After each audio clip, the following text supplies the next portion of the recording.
Salut à tous, bienvenue sur notre chaîne YouTube. J'espère que toutes nos vidéos vous plaisent pour l'instant. Aujourd'hui, nous allons parler des habitats, les rôles de certains animaux dans la hiérarchie, leurs caractéristiques principales et la symbolique des animaux dans notre vie. Certains animaux, comme les oiseaux, migrent une grande partie de l'année. Pourquoi ?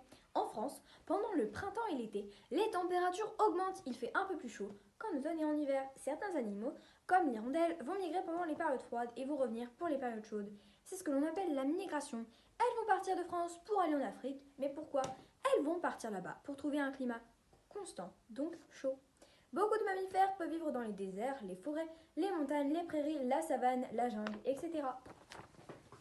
Chacun de ces endroits a un climat approprié. Dans le désert, il fait chaud et sec. Dans la forêt, il fait humide et sombre.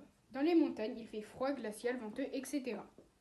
Conclusion. Chaque animal a besoin de l'habitat qui lui correspond. Si nous mettons une girafe en Arctique, elle mourra. Certains animaux, comme les rapaces, voient mieux que d'autres. Pourquoi ? Au fond de leurs yeux, les rapaces ont deux zones de vision ultra précises, alors que tu en as qu'une. Leurs yeux sont de vraies jumelles. Les faucons pèlerins repèrent une proie à environ 2 km, puis elles font sur elle à 200 km/h. Certains animaux sont à sang froid ou à sang chaud. Quelle est la raison ?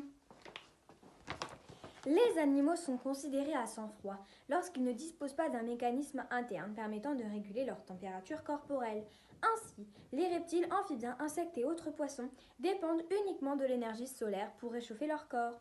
Il n'est donc pas rare d'apercevoir un lézard ou un serpent en train de bronzer au soleil sur un rocher. Les poissons, quant à eux, changent de profondeur selon la température de l'eau.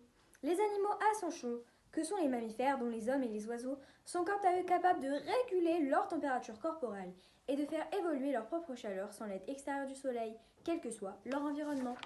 Mais cette faculté demande énormément d'énergie. Ainsi, les animaux à sang chaud ont besoin de manger plus souvent que les animaux à sang froid. En effet, un seul repas toutes les 2 semaines peut suffire à ces derniers alors que nous nécessitons de plusieurs repas par jour.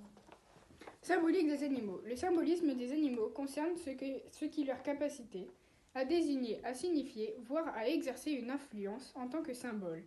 L'animal en général a son symbolisme. Le lion représente la majesté.